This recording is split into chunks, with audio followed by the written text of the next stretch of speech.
What's up, y'all? It's your girl Sakina, and I'm back with another review. This is my review for the Real Housewives of Potomac. This is season 10. See, what is this? Reunion part 3. I'm kind of just all over the place with all this information that's coming out. But be sure to check us out tonight for the Whether You Like It or Not panel hosted by me. It will be at 8:30 Eastern Standard Time. So make sure that y'all set y'all reminders, check the community tab, and all those good things. My voice is hoarse. It's not sore or anything. I don't know. I just feel like my voice box is just real weak. It's always giving out. But yeah, that's the reason why I sound the way that I sound. But I'm on lunch break, so I'm really trying to hurry up and push through with this. So it picks up where it left off last week with Monique passing Andy the phone with some type of receipt proving that Stacey had some involvement or communication with Chris. So they give us this beep downtown or whatever, where we can't hear what's being said. But basically, it was somebody telling Monique that Stacey told Chris that Monique was filming with the kids. Stacey is denying that and saying that she just went through a divorce, went through her own custody battle and things. Her last thing on her mind is Monique and her situation with Chris. So, no. So then Kiana chimes in and it's like, well, I had an issue with this because here comes Monique being very vulnerable, opening up about the issues within her marriage. I get in the car later that day and Cookie is upset, saying that, upset about what Stacey allegedly said, and is saying that Chris is going to put out a cease and desist. First of all, again, I still feel like the source is Kiana.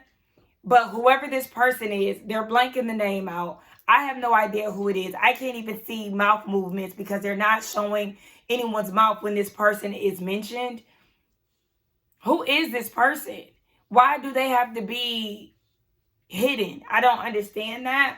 But again, Stacey is denying that. She said that she wouldn't have anything to gain in regards to it. Andy is looking at Wendy, and so was I, because Wendy's face kind of gave that she knew something. And so Andy asked her, like, what's the faces about?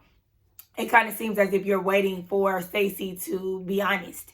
And Wendy said that's not the case. It's more so her witnessing in real time, everybody pointing the finger at Stacey.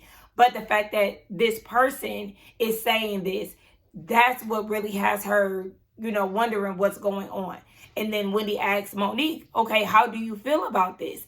And Monique said that she's going to believe this person.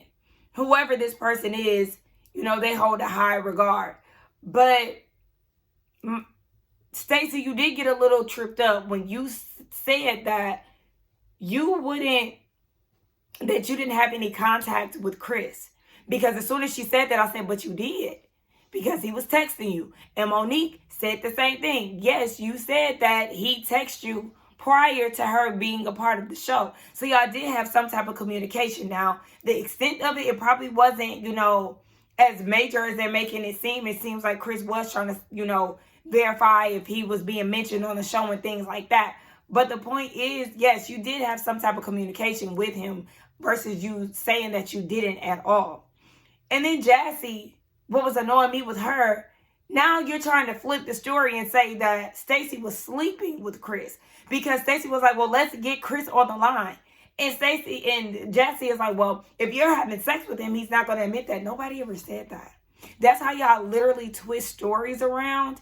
And I don't like that. This is how shit gets misconstrued.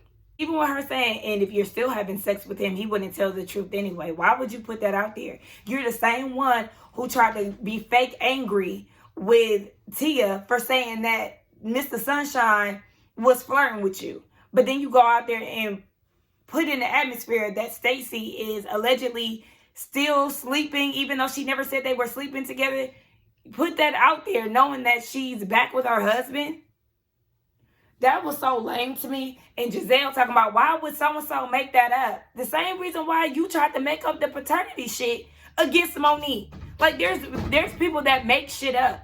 You included. So don't be confused or don't question why somebody would make that up, because you of all people should not be questioning that, because you're very much so capable and it's confirmed that you do shit like that.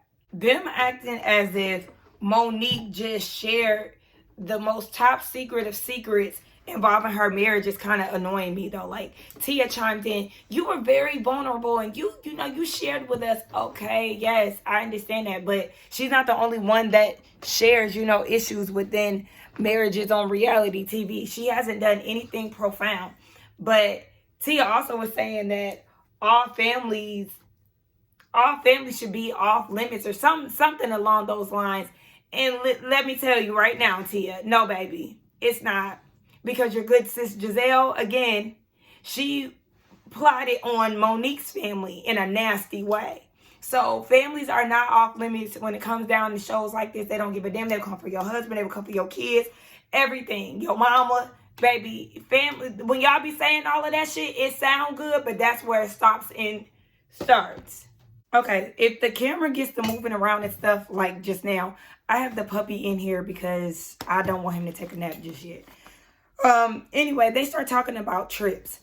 And they talked about Nevis and how Giselle was excluding Stacy purposely, getting her the wrong size of robe, not putting her name on things, embroidering. And Giselle said that she does not regret not putting Stacy's name on the robe, but she does apologize for the size. She didn't know that it was that big, but she doesn't regret not putting her name. Get your ass down. No. I don't know. Y'all probably can't see. He just tried to jump on my bed, on the side of my bed. But she said that she was being shady, so that's the reason why she doesn't regret it.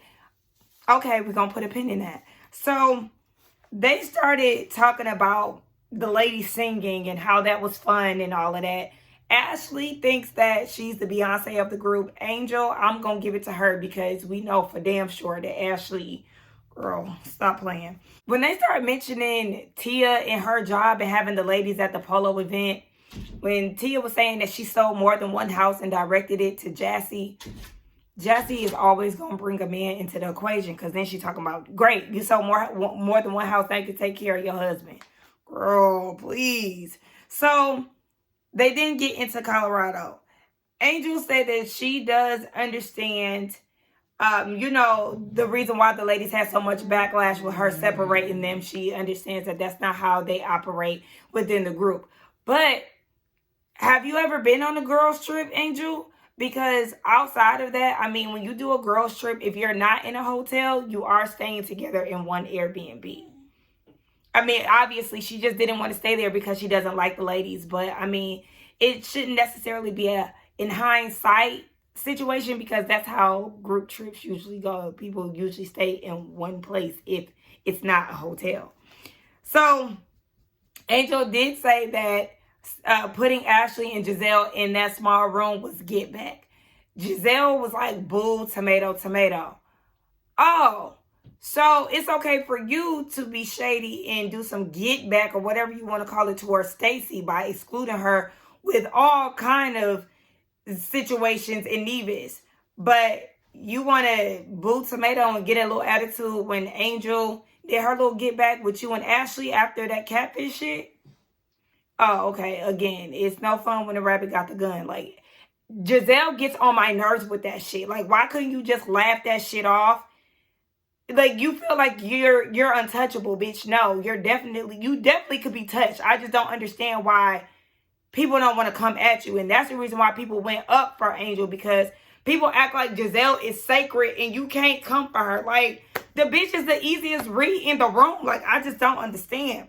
So, with Giselle trying to take over the Colorado trip, Andy asked, do the ladies feel like she was overstepping? Kay said, yes, she does feel like she overstepped. Now, granted, Kay wasn't in, you know, the house to really get a feel of what all was going on. But still, Kay said that she's had mishaps on other trips. And Giselle asked for an example. Kay said that there was mold in her room in the DR. And she had to move her room late night. And she still couldn't breathe in the room that she was moved to. Giselle had the nerve to say that having no water trumps mold. Really? People die, have lung issues and everything else from having mold in their houses and in spaces. Baby, you could go to a hotel and get water. Like, you were not left for dead. Because at the end of the day, y'all booked the room to go to the Four Seasons. So it wasn't that deep to say that mode trumps, no water trumps mode. Like, girl, please. Angel apologized for the situation. And Giselle was like, but you didn't apologize then. So Angel said that she was left out of, I guess, some type of text thread. And she only knew about the situation because she reached out to Jassy to check on them. Again, it's like y'all purposely didn't tell her what was going on to use this as another reason to come for her. Yes, she could have done better with checking on y'all and stuff. But again, why didn't y'all reach out to her? She wasn't reaching out to y'all. Y'all could have told her what the issue was. She was trying to reconcile. She was trying to solve the problem before reaching out to y'all. And again, Giselle is just looking for a reason to be mad. So it's like, I don't really give a fuck. And then for Giselle to say that Angel didn't apologize at the time, as soon as y'all black asses got on the plane, she apologized and you dismissed her. So shut the fuck up. Then they talked about how she got lost on the way to the experience. Shout out to Gabor. He always talk about that. The experience is still there for you. But anyway, she said that somebody who was at the site sent her a pen, and production texted her and was like, yeah, that was the wrong thing. I know a lot of people feel like production was up to no good and they were the ones who sent her the wrong pen. It's given that it was somebody on production, because remember, production was on site. So yeah, I still do agree with a lot of people who feel like production had their hand in it. Oh girl, Karen came out. Let me say, when she stepped out of that car, I said, okay, come on, baddie. She was looking good. And she looks good here on stage. But she comes out, and before she comes out, Giselle says that she did watch the interview with her and Andy. They think that he did a good job holding her feet to the fire. Giselle said that's something that she needed because jail time basically, because she worried about Karen. And then Andy said that he feels like she was being honest or something. He said, child, please. Anyway, she hits the stage and she asked the ladies, are they behaving themselves?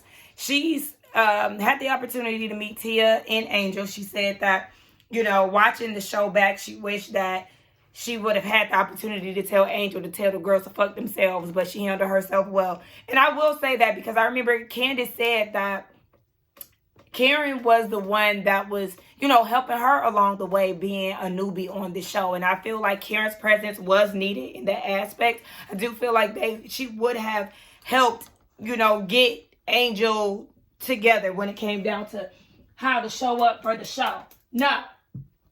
So they were talking about her Grand Dame title. She said that she never really needed it, but she's giving the people what they wanted. Oh, girl, please. Your ego is fully wrapped around being the Grand Dame, and you wouldn't have it any other way. You wouldn't get rid of the title if the people didn't want you to have it any damn way, because your head is inflated.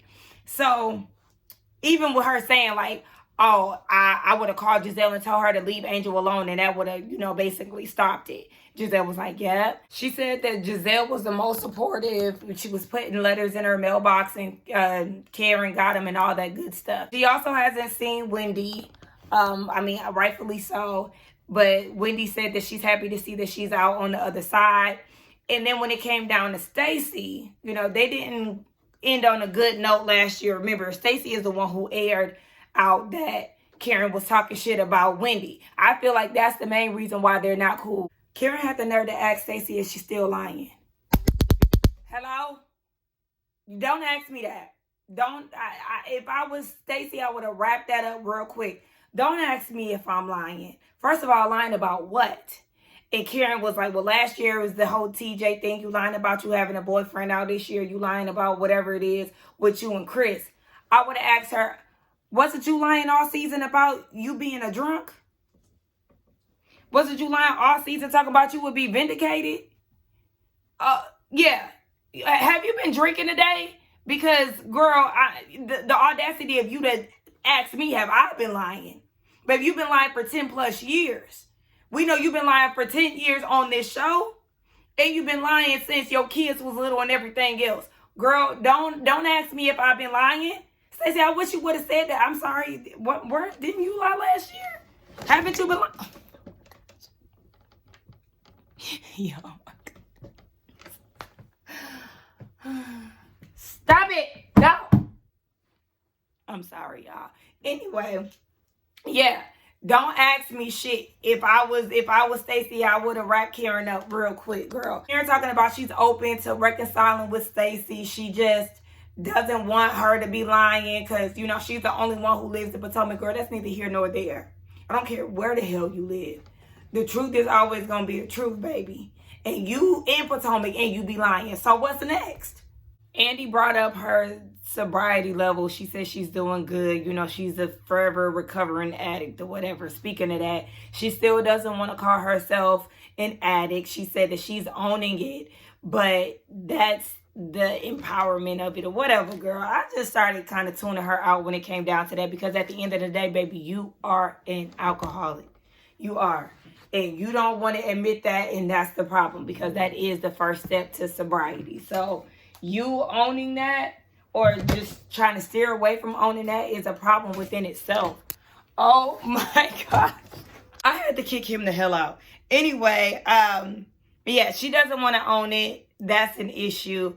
But then she gets to BravoCon and she's being applauded and welcomed by everybody. And you had some people saying, like, why are we congratulating this? Like, she has a drinking problem. She said that people have to understand that facing addiction is a brave act. Well, let me stop you right there, because you don't even want to admit that you're an addict. It took your therapist to get you to understand that you're an addict. And yes, you're out of jail and you served your time and all of this, and you still don't want to admit that you have a drinking problem. It's like pulling teeth for you to even say it. It's not a brave act to me, because at the end of the day, people had to force you to see it. You didn't feel like that. This wasn't like a, damn, I gotta face the music, I'm really an addict. Like, you know, it wasn't like, how can I explain this? I don't know. I just feel like what you're doing is not brave, because you were forced to go to jail. You had the car accident, and after that, you were still drinking. You went to therapy. It's like you weren't taking it serious even after that. So it's not like, and I know sometimes it takes a hard situation for you to come to, you know, your senses of whatever the problem is. I hope I'm making sense, but I just feel like what she is defining this as isn't a brave act. Y'all get what I'm saying? Because even still, her lawyers were telling her she needs to take the plea deal. She didn't want to take the plea deal, again, because of her ego and her feeling like, you know, she's untouchable, the same way Giselle thinks. And again, it's not brave. Even when she was like, oh yeah, I wanted to go to Gen Pop. Girl, you ain't have no choice. I don't care what nobody say. Girl, you were not high profile. You was going in Gen Pop regardless. So I don't know. Again, it's just like this brave act shit. No. Okay, so then they get into the whole legal seafood, Ashley being told by a stranger that she used to day drink. And we know that Karen confirmed that that was true, but denied what Wendy said. Wendy said, okay, you can believe what you want, but yes, a stranger told me that we're public figures that come to us all the time. If a man could be on the train with Ashley and say that, why couldn't a stranger come up to Wendy and say something similar? Like, girl, whatever, you're just mad because you did Wendy wrong. So then they dived into that. So, yes, we know that Karen had excluded Wendy out of her thank yous on last reunion. And Wendy said that she did feel a sting. Karen said, it's important to deal with reality. Baby, you don't live in reality, baby. You're delusional as fuck, Karen. Again, another rich statement coming from you. So, Karen said that Wendy betrayed her when she went to Stacey. And Wendy said, no, the betrayal came from you. So then we seen a flashback, unseen footage from last season with Wendy saying, hold on. Now, in this footage, Wendy and Karen was having a conversation about basically how they feel betrayed by each other. Karen was saying that she had Wendy's back when all the ladies was calling her mom a witch. And she doesn't understand why Wendy wouldn't have her back when it came down to this Stacey situation. But Wendy has had her back, even through the whole, sober thing, drunk thing, whatever. Wendy was definitely her number one soldier. But Wendy felt some type of way that she would use the word witch in describing her mom. Now, Wendy, this is where I feel like you're reaching.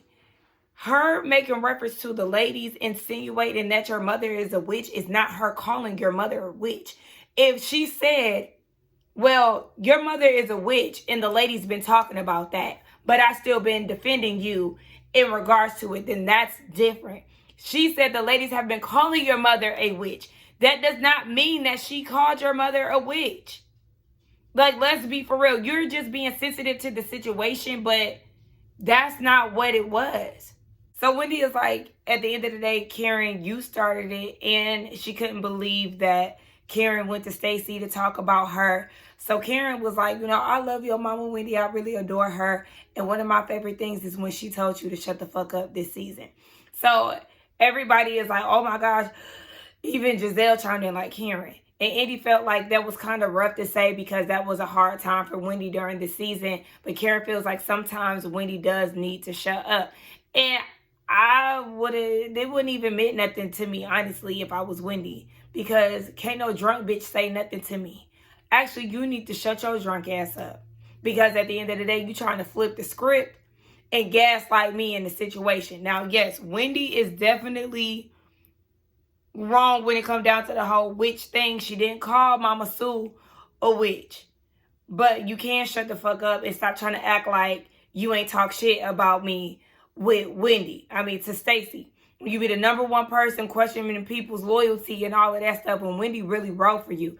You a fake ass bitch, Karen, period. So then we get into Wendy's package. And I said, why is Karen still sitting on the couch? Exit her stage left the same way that y'all did Jassy, because she wasn't even on this season. She doesn't need to be here for this because they didn't get to sit down with her last season. And I just feel like this is another way for her to like potentially poke at Wendy. And again, the ladies weren't able to grill her when she was in the midst of her stuff. So at that point, she should have left. Anyway, we're seeing all the ladies' reactions to Wendy and Eddie's lawsuit. And we see that Kay, Giselle, and Ashley are all together. It looked like they were at Ashley's house. And Giselle is like, when the feds is coming to get you, that mean they got all their ducks in a row. And she said, you got 4 degrees and this ain't even a smart crime. You see Tia talking about the stereotype of Nigerians being labeled as scammers. Girl, okay, she ain't helping. And or Wendy isn't helping. That's what I'm talking about. And then you see Angel saying that she feels like all the accusations that were directed towards her was just a red herring. So all that she had going on wouldn't come out. Basically like a distraction. And Angel says that she hopes that justice is served. So Andy asks Angel what she meant by that. She said she hopes that Wendy gets her day in court. And I'm not mad at Angel for having that sentiment because Wendy did have some opinions about Angel and her situation. Oh, yeah, the people saying you got evicted and all of that, girl. Meanwhile, you doing insurance fraud. So don't count my money when yours is in major question, baby. But I then wonder, because I remember Angel did an interview with somebody. And they were asking what her thoughts was with this whole Wendy thing. And she was saying that she will never relish in someone's shortcomings or whatever.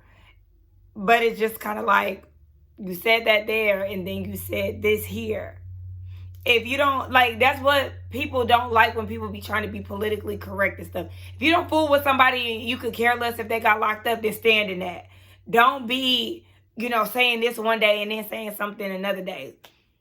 But either way, she didn't back down from the statement while she was in Wendy's face, and I could respect that. Andy wanted to know what Wendy thought about all of this, all the ladies' opinions, and she was like, my family is at rock bottom right now, so, opinions like that don't faze her. I said, yeah, but this is self-inflicted pain, baby. So all the stuff that you and your family is going through is because you and Eddie decided to make those choices. Andy then touched on Kay, Ashley, and Giselle and how they really didn't sound, I guess, as supportive as he would have thought. And Kay feels like looking back at her and Wendy's relationship through the season, she feels like Wendy was aware of what she was going on, what she had going on, and that's the reason why their relationship was affected. Giselle likes to think otherwise. She doesn't think that Wendy had any idea of what was going on. Giselle also brought up Wendy saying last year that she doesn't pay any of the bills. She's oblivious to all of, how much the mortgage is and blah, blah, blah. Eddie takes care of all of that. And Giselle told her she needs to be in the know. And Giselle also said that she wasn't sure if that conversation happened before or after the break-in. Giselle was overall disappointed in Wendy. I understand the disappointment. And I actually agree with Giselle that I don't think that Wendy knew that all of this was going down, because if you look at the clips, Wendy and Eddie just talking about money, and, the business is doing well and all of this. Speaking of that, let me say this. I know a lot of people in the comments were saying, oh, why are you acting as if, or why are y'all acting as if Wendy wasn't successful prior to the insurance fraud allegations? I never said that. Like, obviously, she has 4 degrees. She's a doctor, a professor. Eddie is a lawyer. That's an accomplishment within itself. Obviously, they have some success. Wendy is doing the news and all of that. Like, they're successful. I don't think that, but I do think that there was a level of expectation that they were trying to meet, which caused them to go and allegedly, do this fraud shit. Nobody ever said that they weren't accomplished prior to this. So anyway, yeah, I do agree with Giselle. I don't think that she was aware that all of this stuff was happening just based off of how she was being perceived throughout the season with the whole money talk and all of that. I'm rich. My kids are rich. We're buying this. We're doing that. We're renovating. Look at how I spend my money. Blah, blah, blah. Yeah, I don't think she knew that she was under investigation. So Wendy goes into this story about saying that her house was burglarized, and how when they came back from vacation, Cameron said something about the dog making a mess upstairs. Wendy thought that was odd because the dog stayed at the doggy hotel. Eddie goes up to see. He comes downstairs, said he thinks that something happened. Okay, aka the burglary. So then she fast forwards to October, and then the police comes to their house again. And the police says there's no burglary. Basically, like they was coming to arrest her or them. So she was saying, to Kay's point, that for a whole year, they had no idea that they were investigated. So then Andy asked Karen, like something in regards to Wendy. Karen says that she hopes that her kids are okay. She really hopes that her first hearing goes well and everything is dismissed so she can get back to her kids. And when she told her to shut the fuck up, she basically misspoke, because now would be the time that she would tell her to shut the fuck up because she talking too much. She said she wouldn't answer any questions. Now, I understand that, because you don't want to admit any guilt or give away something that, say something that they could potentially use in court. So I understand exactly where Karen is coming from, especially because the way that the feds have described the situation, there's like no evidence of a burglary. They said there was no forced entry or anything of that sort. So, yeah. Your best bet probably is to shut the fuck up, Wendy, just to be honest. But again, I do feel like that it's not a level playing field. I feel like Karen needs to be off the stage, period. Like, yes, you could give sound advice to somebody who went to jail and, could have just simply did fucking probation and skip jail time. But at the end of the day, baby, you didn't show up for the reunion, so you don't get to speak on the stage about Wendy's situation. That's not fair. Karen's whole thing basically is, baby, the feds is watching, and they will take something you say, twist it and turn it, and everything else. And so Wendy said that she took legal counsel, and so they're aware of everything that she was going to say, and, she got the approval. Basically, anything that she said on stage was already on public record. And so Andy wants to know, you ended on bad terms with your mom and your sister this season. Like, how has that been since these allegations have come out? She said that her family and Eddie's family have been rallying around them. I said, what? Not Eddie's family. I would like to get more information on that. Who reached out to who? Like, is his parents involved? Is it just his siblings? Like, I would like to get a little bit more detail on that. I wish Andy would have asked more. He was saying that people have created this narrative that the Osepos was basically trying to keep up with the Joneses. You know, they're paying for Mama Sue's lifestyle, renovating their house, looking fly. Like, they were just trying to keep up this image. But, of course, Wendy doesn't have a response to that. And we won't know what the motive was until, you know, we get some type of resolution out of the situation. Okay, they talk about the aliases, Pam Oliver and Eddie Hendog. And she said that that's been cleared up in court. They use those aliases for package deliveries only.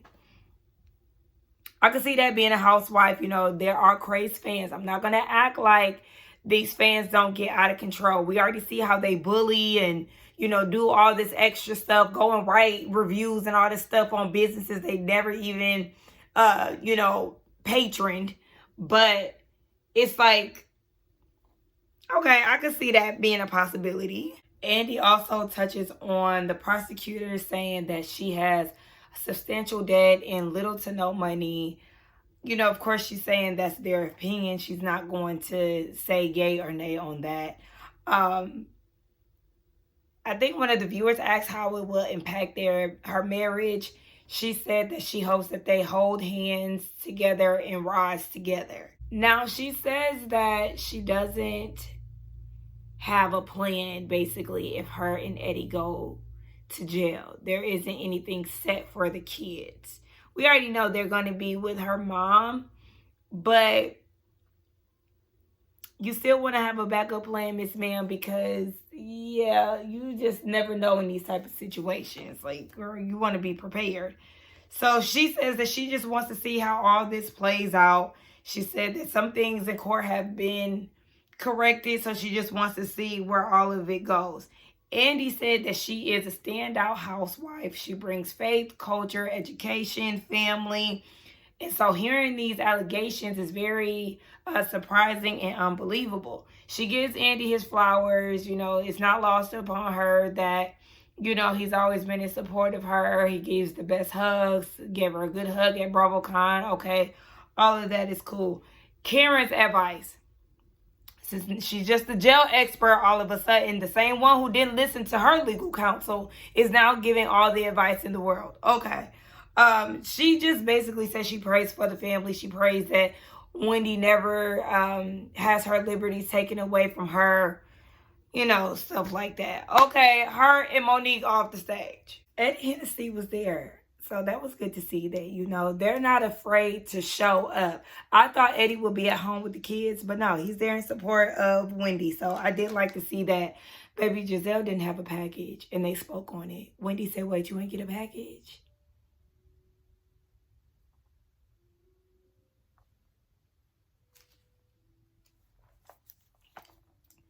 Time is ticking for her, but I know y'all not going to get rid of her. So get rid of Ashley instead. Anyway, closing remarks. Angel said being zen doesn't always equate skipping over feelings or anything that bothers her. Tia said she could be naive and she needs to be more mindful. Kay said she realizes that they have more things in common than not. And she needs to put herself in someone else's shoes. Ashley seconds that because she looks at this group as a sisterhood and realizes she hasn't been so sisterly. Ashley, shut the fuck up. Giselle said, since y'all didn't give me a package, I'm going to tell y'all how life has been. Skirt! You didn't talk about it, so I don't give a fuck. But she said that she will do better with embracing the newness in the group, basically the new people. Stacey said she's going to continue to be her, but wants to be more direct. And Wendy said that she wants to lead with kindness because whether somebody speaks on it or not, everybody's going through something. And she thought that the ladies were going to come hard on her, but they actually weren't. She said that Monique has really been a rock for her in this situation, sometimes asking her to go out to ease her mind. That is a razor behind me. My mom put some stuff on my bed. Anyway, so yeah, that was the end of it. I think this season was good. I did not feel like Monique was needed. I feel like the group was really good. It did also show that Karen can be off the show and the show can still do well. But I am interested to see how she's going to come back into the fold next season with, you know, some new faces, some new energies. I'm interested to see if Wendy will be back next season. I know her job is guaranteed. It's just a matter of the court, and if she'll be allowed to come back, you know, if she in the slammer or not. Hopefully that's not the case. Yeah, I want Angel to come back and do well. I really want Angel to be that girl, okay? Talk your shit, pop your shit, mean what you say, and yeah, still be zen, but also check a bitch right then and there. Kiana, baby, you was a flop. You know, we all had high hopes. We was room for you, okay? We're at the tower, but it just didn't work out the way that it did. So if she doesn't come back next season, go get. But overall, I did enjoy the season. I just got little glimpses of the old Potomac, and that's what started to ruin it for me. But anyway, let's go. Get down in the comments. Let me know what y'all thought about the review, the season, the reunion part 3, Karen, Wendy, and all of that good stuff. Do not forget to like, comment, subscribe to my channel, hype the video, and come back here tonight at 8:30 Eastern Standard Time for the Whether You Like It or Not panel. I will see y'all later. Bye.